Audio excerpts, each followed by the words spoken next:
the state BJP president of Tamil Nadu and also the Lok Sabha candidate from Kovai or Coimbatore, K. Annamalai with us. Annamalai ji, namaskaram, vanakkam.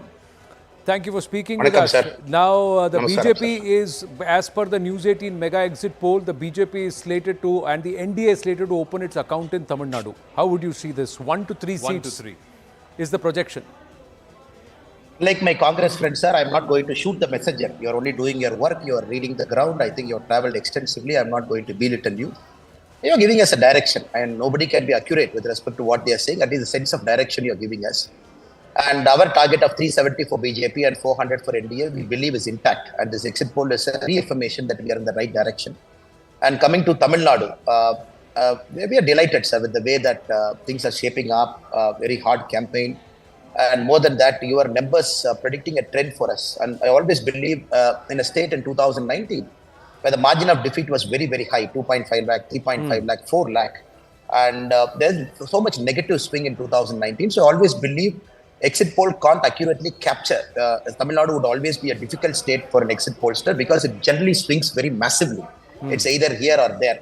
So I believe that Tamil Nadu also, that our target of NDA 25%, the internal target that we had, and BJP crossing 20%. Yeah. And also the seats, South and West and Chennai. Right now, the projection is about 15%, Annamalai, and Rahul Shivshankar is asking if your projection is 20%, what's your seat projection? 15% vote share for BJP, 17% for NDA, 1 to 3 seats for NDA. We're not giving the breakup for which of the NDA constituents are winning the seats in Tamil Nadu, but the vote share projection is 15% for BJP, 17% for I just wanted NDA. to ask you on the back of that, Mr. Annamalai, what is it that you're giving the BJP? What are you giving yourselves as a number, poll percentage as well as seats? And perhaps which seats, if you could sort of illuminate us on that?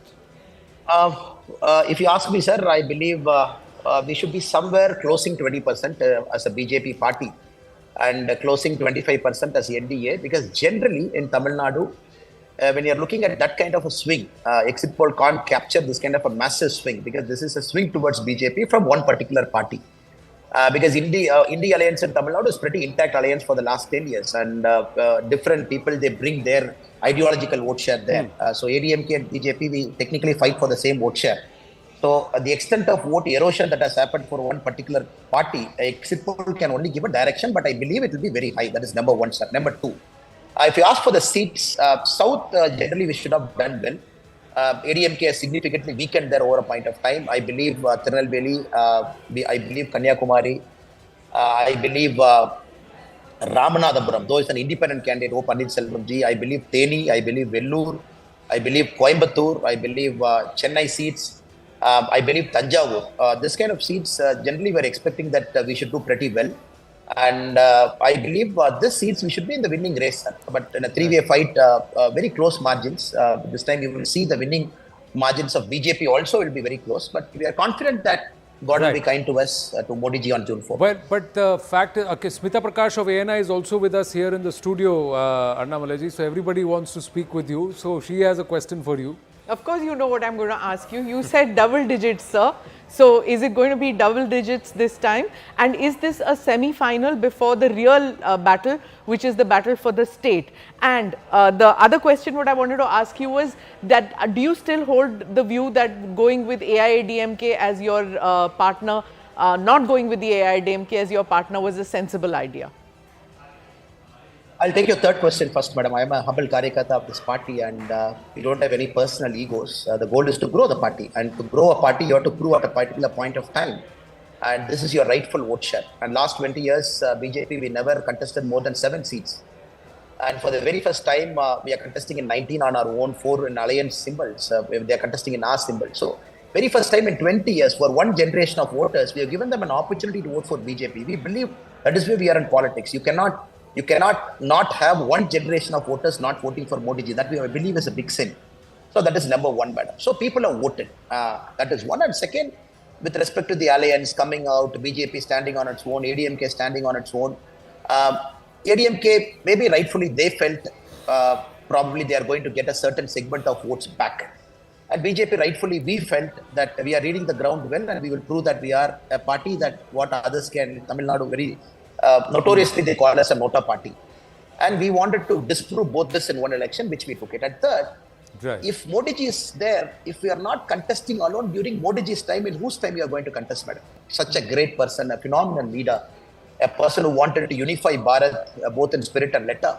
In Modi ji's time, you are not able to contest after 10 years of Modi ji's rule. I think we'll be doing great disservice to Modi ji per se. Numbers will come, madam. Numbers will come. We have age on our side. We are there to work. We will set it out. We will give our blood for BJP Tamil Nadu. We will bring the party What does to power. it mean? What does it mean for 2026, Annamalai ji? Because if you are saying Yes, sir. 20% vote share, Yeah. while speaking with us here at News 18, you said that the traditional parties also have a 22 to 25% vote share base, and if BJP breaks into 20%, that means you have a significant seat share. What does this imply if you are able to get to 20% now, as per your claim?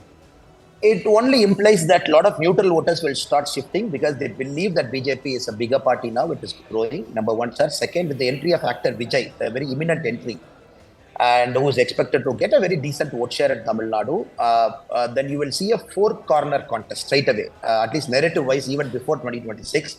In a four-corner context, even 28% might give you 60-70 seats. You need not wait for 33-34%, sir. So I believe Tamil Nadu is set for all interesting times ahead. Next 1 year, Tamil Nadu will be the state to watch for because there will be 4 players technically and all vying for the same space. And I believe it's a good space to be in for BJP to grow the party, sir. One more question with Rahul Shivshankari. Been praising Miss J.J. Lalita quite a bit, and that sort of excited a lot of people. So give us the perspective on that. Is this an attempt to try and get for yourself some of the AIDMK vote? What's exactly going through your mind? If I can just add, Annamalai ji, the News 18 projection vote share for ADMK is still 20%. So ADMK may have lost about 2 or 3% vote share, but it's still 20% vote share. Seats 0 to 2 for ADMK. Yeah, go ahead, please. Jaka sir, I will start with your question and answer Rahul sir because both are in a way connected. ADMK started to lose their vote share from 2019 onwards. 19 was a big loss. Then 21 was also a loss for them. Then 24 is only showing what is ADMK's actual vote share, possibly between 18 to 22%. It might go 1% here and there. And secondly, sir, if you're looking at this, now ADMK was complaining after phase 1 of elections. When the elections got over, it was more vociferous that BJP is running a polarized campaign, Modi ji is running a polarized campaign, and we are running a very divisive campaign. I just wanted to tell them, what is Madam Jayalalitha to them? And what is the definition of Hindutva to them? What is Supreme Court's definition of Hindutva? It's a settled case for me in 1995. Right. We just wanted to have a healthy argument on it. So you cannot just say when a Honorable Prime Minister Modi ji talks about a particular thing, and immediately you box him into a polarized narrative, that too coming from ADMK, that too coming from a party where Madam Jayalalitha once headed. So you wanted to have a healthy argument. It's very important that you should recall once in a while what happened in 80s, 90s and 2000 because people have very short memory in politics and people just look at last 5 years what is happening. So there's no question of trying to interfere into anybody's working as an organization. You just have to retaliate because they spoke something bad against us and they called us a Hindutva party in a very negative, pejorative sense. So you want to tell them Hindutva is actually nothing wrong. It's how the land practices. That's a way of life. If somebody says Hindutva is a word that is going to take Muslims and Christians away from this country, that is not Hindutva at all. In Tamil Nadu, unfortunately, that's the narrative they run. So you want to have a healthy argument, sir, nothing else. So when more leaders talk, it comes out of the open and people can make a very informed choice. We got lot of questions, Mr. Annamalai, so but we'll park it for now and leave some for the 4th of June and beyond. Always a pleasure speaking with you. All the very best in your own quest in Kovai and of course the BJP's fortunes. Thank you for speaking with us. Vanakkam.